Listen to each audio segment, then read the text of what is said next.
नमस्कार, स्वागत है आपका बात बेबाक में। आपके साथ मैं हूं अभिषेक कात्यायन। 11 राज्य और 1 केंद्र शासित प्रदेश यानी इन कुल 12 प्रदेशों में 95 सीटों पर आज मतदान संपन्न हो गया है। इसमें बिहार की 5 लोकसभा सीटें हैं।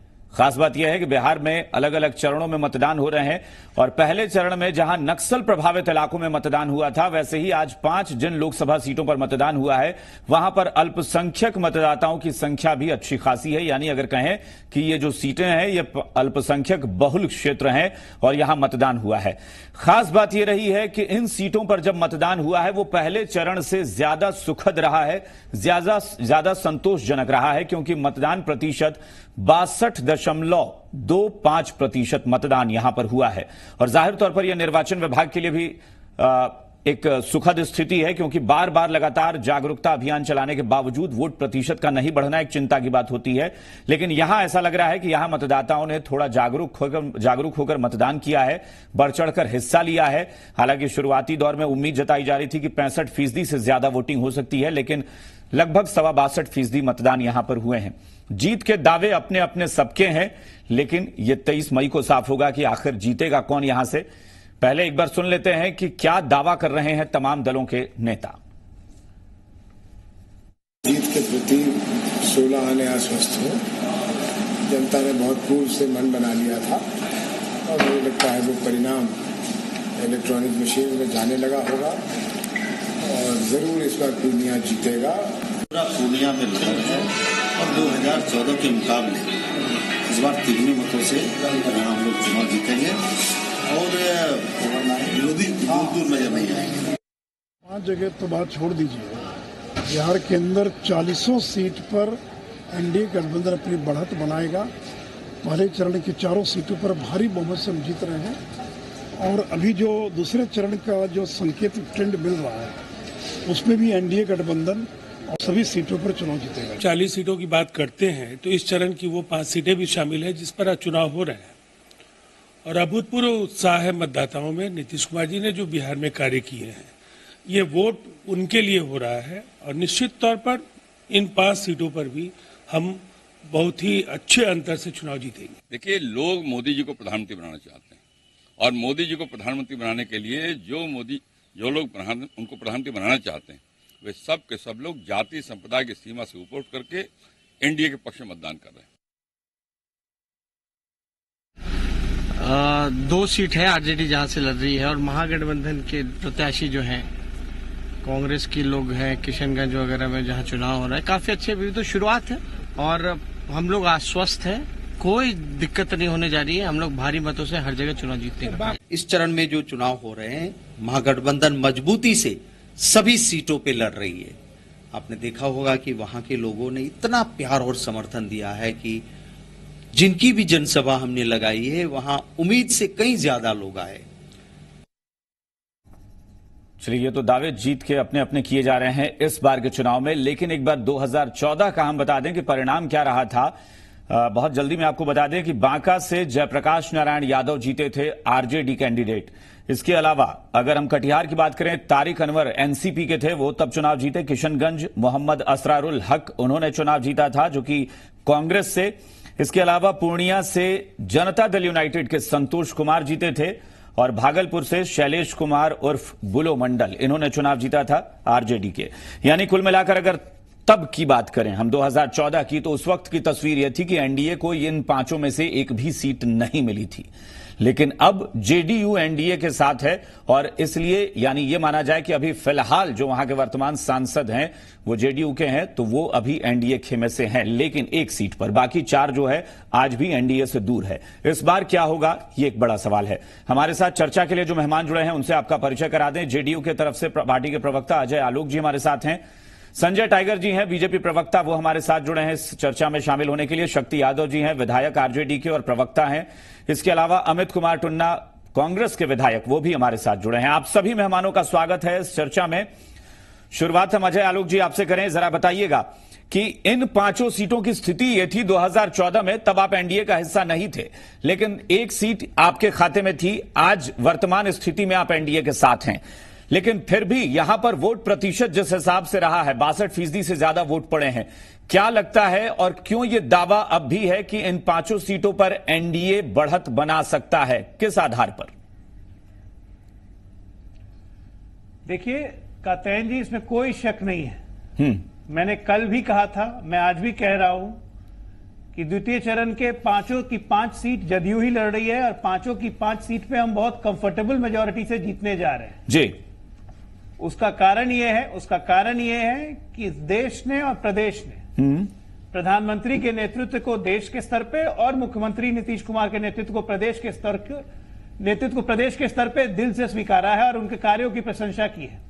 इस पूरे चुनाव कैंपेन में अभी तक हमारा कोई भी नैरेटिव नेगेटिव नहीं है जी।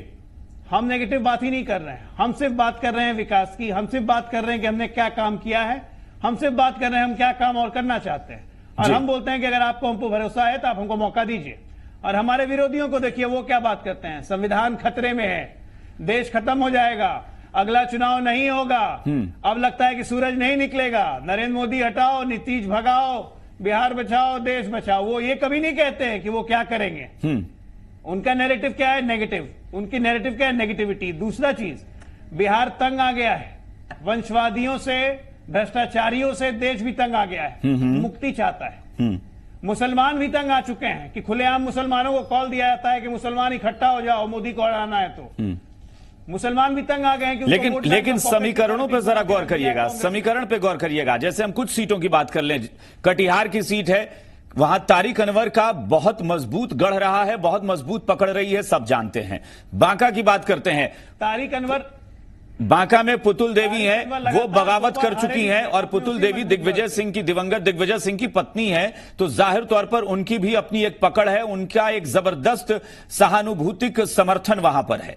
फिर भी आपको लगता है कि एनडीए वहां पर भी निकाल लेगा ये सीट? अब देखिए, आपने तारिक अनवर की बात कही। तारिक अनवर के पिछले बार जीतने के पहले लगातार 2 बार से बीजेपी के निखिल कुमार वहां पे सीट जीत रहे थे। ठीक है, वो कैसे जीत रहे थे? अगर बहुत मजबूत पकड़ है तो। राजनीति किसी की बपौती नहीं होती है, जनता किसी की बपौती नहीं है। अगर आप काम नहीं करेंगे, आप अपना विश्वास खोएंगे तो लोग आप पे विश्वास नहीं करेंगे। बांका की आप बात कर रहे हैं, ठीक है, पुतुल देवी के साथ सहानुभूति है, दिग्विजय सिंह जी वहां से सांसद थे, निर्दलीय भी जीते थे, लेकिन उसके बाद जयप्रकाश यादव भी जीते, 3 बार वो भी सांसद हो चुके हैं। और इस बार जब भारतीय जनता पार्टी और जनता दल यू और लोक जनशक्ति पार्टी तीनों मिलकर जब लड़ रही है, तो आप एरिथमेटिक जोड़िए चाहे आप केमिस्ट्री जोड़िए, कहीं से हमसे मुकाबला ही नहीं है। वोटों का समीकरण, वोटों का गणित जोड़ दीजिए तो हम 55% से ऊपर जाते हैं। केमिस्ट्री आप देख लीजिए तो तीनों पार्टी के नेता एक मंच पे ज्यादातर जगह आपको प्रचार करते दिखेंगे। ठीक है, शक्ति, चलिए ठीक है, आरजेडी के पास चलते हैं। तो तेजस्वी और राहुल की सभा तक नहीं हो पाई जी। शक्ति यादव जी, जब नरेंद्र मोदी की पूरी लहर चल रही थी 2014 में, उस वक्त भी ये सीटें एनडीए नहीं निकाल पाई। अब क्यों लगता है, आपको क्यों लगता है कि ये महागठबंधन जो है, क्योंकि जैसा कि अजय आलोक जी दावा कर रहे हैं कि अब मोदी जी का काम और नीतीश जी का काम देख चुकी है जनता बहुत अच्छे से, इसलिए अब भरोसा अल्पसंख्यक वर्ग का भी होगा कि हां मोदी जी को देते हैं समर्थन।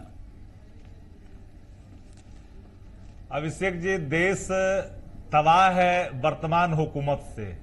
ठीक कहा इन्होंने, सब कुछ जानता है, देश में भ्रष्टाचार की बात कर दी, सारे मोदी जितने भी लोग हैं क्या क्या कर डाले, उससे तबाह तो है ही है। जहां तक सवाल है, शक्ति यादव जी, सारे मोदी मत बोलिए, उस पर केस भी कर दिया है इन लोगों ने। आप सुनिए ना, अग्रेसन जो इनका है, इस बात का प्रमाण है कि वो बौखलाहट में है, हार रहे हैं, 0 से जाएंगे, कहीं इसमें कहीं इनको आना उना नहीं है। अब सवाल है कि आप किसी से पूछिएगा तो कोई बोलेगा कि हम हार रहे हैं, एक सीट निर्दलीय लड़ने वाला ही बोलता है कि हम हार रहे हैं, लेकिन सच्चाई क्या है, जो ग्राउंड रियलिटी है, कि इसमें कहीं ये दूर दूर तक नहीं है, चाहे किशनगंज हो, कटिहार हो, है ना, या पूर्णिया का इलाका हो, या बांका हो, या भागलपुर हो, इन जगहों में इन लोग अपनी साख बचा ले तो बड़ी है। तो ये बात महागठबंधन पे भी तो लागू होती है कि आप भी दावा कर रहे हैं कि हम जीतेंगे। आप सुनिए, आप जितने सब्र के साथ इनकी सुनते हैं उतना ही नहीं, हम आपकी भी सुनते हैं, ऐसा नहीं है शक्ति यादव जी, व्यक्तिगत तौर पे मुझे कहीं से कोई परेशानी नहीं है। नहीं, सब्रता तो होनी चाहिए सब में जी।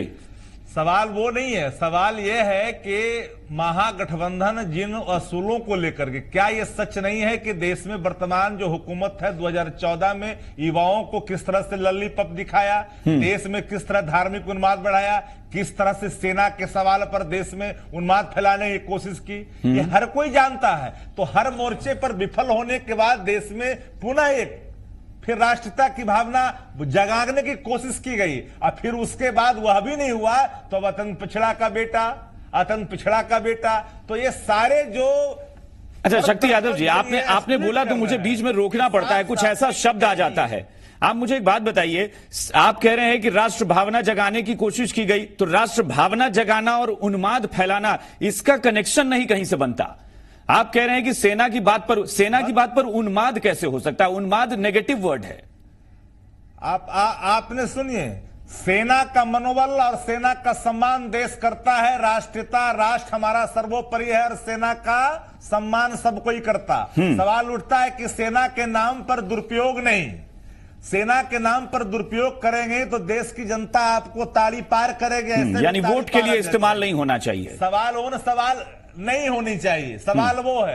और काम की बात है, ताली पार है, काम की बात है। अब बीच में इंटरप्ट किए तो फिर इनको परेशानी होगी। अब ताली पार है तो है, यह असत्य है, मैं नहीं जानता। जिस देश वर्तमान जो प्रधानमंत्री हैं जिनको अमेरिका ने प्रतिबंध लगाया था, कौन नहीं जानता है? सवाल है कि इन सवालों पर हम नहीं जानना चाहते। सवाल साफ साफ ये है कि दूसरे चरण के मतदान में बिहार में पूरी तौर पर महागठबंधन 5 सीट चुनाव जीत रहा है। चलिए, ये आपका दावा है, ठीक है संजय टाइगर जी, कहीं ठीक है, दावा नहीं है, हाँ हकीकत और दावे हकीकत है। चलिए संजय टाइगर जी, आपने सेना के नाम पर उन्माद फैलाने की कोशिश कर दी, आपने राष्ट्र भावना को जगाकर शायद कुछ गलत कर दिया।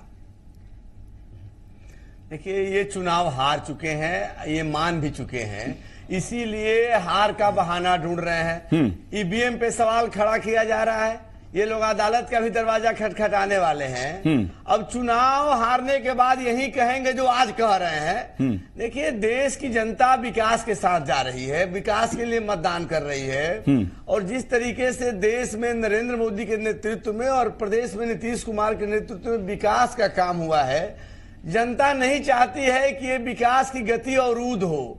इसलिए लोग जाति, वर्ग और पंथ से ऊपर उठकर एनडीए के पक्ष में मतदान कर रहे हैं। और बिहार में 14 से ज्यादा प्रचंड लहर है नरेंद्र मोदी की। जब 14 में हम चुनाव लड़ रहे थे तब नीतीश कुमार जी, उनकी पार्टी जेडीयू हमारे साथ नहीं थी। अब नीतीश जी भी हमारे साथ है, जेडीयू हमारे साथ है, आपने दे दिया। तो अब तो इनका खाता नहीं खुलना है। हाँ। 40 की 40। लेकिन संजय टाइगर जी, मैं इसलिए बार बार इस पर जोर दे रहा हूं कि आप लोगों को भले ही प्रचार में उस शब्द का इस्तेमाल नहीं करना था धार्मिक आधार पर, लेकिन अब चुनाव वहां हो चुके हैं। वो अल्पसंख्यक बहुल क्षेत्र है जहां नवजोत सिंह सिद्धू जैसे लोग खड़े होते हैं और कटिहार में कहते हैं कि 65% अगर तुम एकजुट हो जाओ तो नरेंद्र मोदी को बाउंड्री पार किया जा सकता है। क्या लगता है वहां पर नरेंद्र मोदी के नाम पर समर्थन मिलेगा? देखिए, मरता क्या नहीं करता। जब आप जान रहे हैं कि बाजी मेरे हाथ से निकल रही है, जो प्रथम चरण के मतदान हुए उसमें 91 सीटों पर जी उसका फीडबैक आया है, 80+ एनडीए जीत रही है, और आज दूसरे चरण 11 जीत रही है, 80 तो है ही नहीं। इनके पैरों के नीचे से जमीन खिसक चुका है। अच्छा। अब ये अपना आपा खो चुके हैं। आगे आगे देखिए क्या क्या बोलते हैं। हाँ। ये आत्मघाती कदम उठा रहे हैं, ये नकारात्मक मुद्दों पर चुनाव लड़ रहे हैं, तो इनकी हार तो तय है। 2014 से भी ज्यादा दुर्गति होनी है। चलिए, ठीक है, कांग्रेस पार्टी। ठीक है, हम एक बार फिर से सवालों के पास सबके पास आएंगे, लेकिन अमित कुमार टुन्ना जी को भी शामिल करते हैं। आपकी पार्टी का मामला है टुन्ना साहब, नवजोत सिंह सिद्धू ने बयान दिया और जो अपील की, अब चुनाव आयोग को नागवार गुजरी या नहीं गुजरी वो उनकी बात है, लेकिन आपको कितना फायदा हुआ उससे इन सीटों पर? नहीं, हम लोग सिद्धू जी ने क्या बयान दिया, वो ये नहीं कर रहे थे कि पैसा, वो बोले कि जो हमारे वोटर है उस सबको एक अब ये मत कहिए, अब टुन्ना साहब ये मत कहिए, ये बयान सार्वजनिक है, चुनाव आयोग के पास टेप जा चुका है वो। अब ये मत कहिए कि उन्होंने ऐसा नहीं कहा था। कहीं किसी को बोले हैं, वहां सीधे वोटर की बात हुई है, वहां किसी संख्या की बात नहीं, क्या बात कर रहे हैं, जो क्या बात कर रहे हैं? अगर मैं कह दूं अल्पसंख्यक शब्द का इस्तेमाल किया उन्होंने, आप कैसी बात कर रहे हैं अमित कुमार जी? अब इस पर भी झूठ मत बोल दीजिए कि उन्होंने अल्पसंख्यक बोला ही नहीं था। कहीं नहीं, उन्होंने ऐसा कोई बयान नहीं दिया। उन्होंने कहा है कि हमारे जो वोटर एक जगह आएंगे और मत देंगे और हम लोग अमित कुमार टुन्ना जी, ये उनका शब्द था कि अल्पसंख्यक यहां बहुसंख्यक हैं। कैसी बात कर रहे हैं? 65% तुम लोग हो, अगर तुम एकजुट हो गए तो नरेंद्र मोदी को बाउंड्री पार करोगे। शिकायत की थी। नहीं, वहां पे जो मतदाता है उसके बारे में बोले कि यहाँ पे संख्या ज्यादा है। हाँ। और हमेशा उन्होंने अबाध असामाजिक तत्वों को बढ़ाने का काम किया, इसलिए उन लोगों को बोला गया। नहीं तो छोड़िए ना, उस पर सफाई भी नहीं चाहिए। हमें सिर्फ ये बताइए उसका फायदा कितना होने जा रहा है आपको? 100% फायदा है। हम लोग हर जगह जीत रहे हैं। आप रिजल्ट बताएगा 23 मई को, इनका बुकलाहट बता रहा है। इन लोग पहले बोलते थे एक बार मोदी सरकार, इस बार बोल रहे हैं इस बार भी मोदी सरकार, अगले बार बोलेंगे अंतिम बार मोदी सरकार। इनका बुकलाहट दिख रहा है कि इन लोग हरदम बगलाने का काम कर रहे हैं। और इस बार पब्लिक बगलाने वाली नहीं है। नहीं, इस बार बगलाने वाले नहीं है। क्या बात करते हैं? अभी देखिए ना रिजल्ट, अभी इन लोग फायरिंग करा रहे हैं बूथ पे, तो क्या है? बुखलाहट ही ना है कि जनता अगर वोट देने जा रहा है। अच्छा, ये दावा अमित कुमार जी सिर्फ इसलिए कि अल्पसंख्यक वोट ज्यादा है, या कोई आधार, जैसा कि अजय आलोक जी कह रहे हैं कि विकास की बात पर या इस आधार पर? ऐसा है, किशनगंज में अल्पसंख्यक वोट ज्यादा है। आप यहां कहां, बांका में कहां है, पूर्णिया में कहां है? हम लोग 5 सीट की बात कर रहे हैं। अब 5 सीट हम लोग जीतने जा रहे हैं। अच्छा। क्योंकि वो हमारा गढ़ है, हमेशा हम लोग जीते हैं। ठीक है, ये हंसते रहेंगे, हमने तो वहां गांव में घूमा है। ठीक है, 15 सीट जीते। अच्छा ठीक है, अजय आलोक जी इसका जवाब दें। अजय आलोक जी इसका जवाब दीजिए ताकि फिर से हम अगले सवाल पे चलें। अजय आलोक जी, ये कहना है कि अल्पसंख्यक बहुल होने के नाते नहीं, लेकिन हाँ सिद्धू के बयान से फायदा होने जा रहा है, ये बात ये मानते हैं? बहुत सही है। भस्मासुर अगर खुद बनने की सोच भी है तो कोई क्या मना कर सकता है? कत्यान जी, आप वकालत कर रहे हैं, आप गलत घुमा रहे हैं। देखिए, मैंने आपसे सीधा सवाल पूछा कि आपको फायदा होने जा रहा है, आपने कहा बिल्कुल 100% फायदा हो रहा है। वहां वोट है। नवजोत सिंह आप फिर घुमा रहे हैं बॉस। मैंने कहा कि वहां मेरा वोटर है, सभी वोटर की बात कर रहे हैं। आप कंफ्यूज मत कीजिए, आप वकालत मत कीजिए। नहीं, वकालत हम नहीं करते। चलिए अजय आलोक जी बोलिए। इनको फायदा हो रहा है, कर रहे हैं बॉस, ऐसा नहीं होता। नवजोत सिंह सिद्धू की बात से इनको फायदा हो रहा है कि सारे मुसलमानों एक हो जाओ। यहाँ पे तुम 64% हो, एक साथ उलट गए तो सबको सुलट दोगे और मोदी को उलट दोगे। हम इनसे आग्रह करेंगे कि कृपया नवजोत सिंह सिद्धू को कहिए देश भर घूम घूम के यही बात बोले, सारे मुसलमानों को एकत्रित करें और इस देश में मुसलमान ऐसा थप्पड़ मारेगा इन लोगों को ना इस बार। मुसलमान को अपने वोट के पॉकेट समझने वाले, अपने पॉकेट का वोट समझने वाले इन लोगों को इस बार मुसलमानों से ही थप्पड़ पड़ेगा। इस बार वो पूछेगी 15 लाख रुपए इस बार तय है, देश का मुसलमान थप्पड़ मारेगा, 44 भी नहीं आएगा। पूछेगी आपसे देश के किसानों का मुसलमानों हक को का इन्होंने क्या अपने हुआ, पॉकेट की जागीर समझ मोदी रखा लेके है ना। पैसा भाग गया उसके बारे में इनको पूछेगी। पता चलेगा इस बार। यानी आपको लगता है, शिक्षकों को डर दिखा के, यानी आपको लगता है कि इस तरह के बयान जो हैं, इस तरह के बयान रास नहीं आते उस तबके को, आपको लगता है अजय आलोक जी? ये आत्महत्या पर तुले हुए हैं, कौन बचाएगा इन लोगों को? ऐसे ही बयान रास नजर आते हैं। चाहे वो कांग्रेस पार्टी हो, चाहे बहुजन समाज पार्टी हो। नौजवान बचाएंगे। आपने बोला ना, कमिटमेंट करके नौकरी नहीं दिया। उन्होंने भी बोला ना कि महागठबंधन बड़ा सामंजस्य के साथ चल रहा है। शक्ति सिंह गोयल कह रहे थे। देखिए, मैं सामंजस्य बताता हूँ, सामंजस्य बता रहा हूँ जी। शत्रुघ्न सिन्हा जो हमारे छेनू बाबा हैं, वो कहते हैं कि मैं लालू यादव की सलाह पे कांग्रेस गया, कांग्रेस में आया, यहां सेट हो गए। सेट होने का कल समाजवादी पार्टी या कांग्रेस का गठबंधन नहीं है, कल उनकी पत्नी चली जाती है समाजवादी पार्टी से शामिल होने, आज नामांकन भर देती हैं जी। शत्रुघ्न जी चले जाते हैं उनका नामांकन करवाने।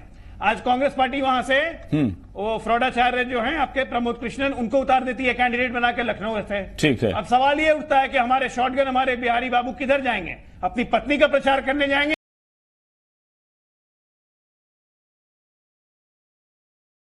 सामंजस्य इस गठबंधन का? ठीक है। शक्ति यादव जी, तेजस्वी शक्ति यादव जी, तक नहीं हुई। शक्ति यादव जी, पहले चरण की 4 सीटों पर दावा, शक्ति यादव जी पहले चरण की 4 सीटों पर दावा कि वो भी सारे महागठबंधन को मिलेगी, ये 5 सीटें महागठबंधन को मिलेंगी। एनडीए के लिए कुछ छोड़ेंगे कि नहीं छोड़ेंगे? देखिए अभिषेक जी, ऐसा है, आपने कहा कि एनडीए के लिए छोड़े कि नहीं। जो आदमी जो करनी करेगा उसको भरना पड़ेगा कि नहीं भरना पड़ेगा? जैसी करनी वैसी भरनी। देश अपने में बारे में बोल रहे संविधान और लोकतंत्र अपने को राष्ट्रीय गिरवी अध्यक्ष रख के करके- बारे में बोल रहे हैं। गिरवी रख करके आप लालू यादव जी की याद चाहिएगा आ गई कि हम कमजोर करके हाँ। हम देश पर काबिज रहे तो देश की जनता को छोड़ेगी। हिंदू हिंदू इस बार तो हिंदू इनको हाँ, जो है हिंदू ना को गाली हिंदुस्तान दीजिए से बाहर कर देगा। गाली दीजिए हिंदू को। देश का हिंदू इनको हिंदुस्तान से बाहर करेगा। नंबर 1। हाँ। नंबर 2, इनको बात समझ लेनी चाहिए। ये विकास की बात करते हैं। किस विकास की बात करते हैं? Development for home only. अच्छा, एक छोटी सी टिप्पणी संजय टाइगर जी। चौकसी यही हाँ। यही है डेवलपमेंट। यही डेवलपमेंट है। कहां गया रोजगार? कहां गया 15 लाख रुपया? ठीक है। कहां गया इंटरनल सिक्योरिटी? संजय टाइगर जी, इसका जवाब दीजिए बहुत संक्षेप में कि पहले चरण में 55% वोटिंग होती है तो भी आप जीत रहे हैं। आपके साजिश का परिणति है। ठीक है, एक मिनट शक्ति यादव जी का भी इलाज ठीक है संजय टाइगर जी, जवाब दीजिए 10 सेकंड में। इलाज होगा। ये न्यायालय का इलाज करेंगे। संजय टाइगर जी, ठीक है आप लोग जैसे न्यायिक निर्णय देने ठीक है, वाले शक्ति यादव जी, को सदा शक्ति यादव जी, ये न्यायालय ही बात शक्ति यादव जी, बस 10 सेकंड का हमें वक्त है। संजय टाइगर जी इसका जवाब दीजिएगा। क्या क्या बातें हुई? सबका साथ सबका हाँ। विकास, एक को मुसलमान ये हमारे लिए महज नारा नहीं था। सबका विकास एनडीए सरकार की कार्य पद्धति रही है। सबका समाज साथ। के सभी तबकों के लिए काम किया है। गांव, गरीब, मजदूर, किसान, सबके लिए काम किया है।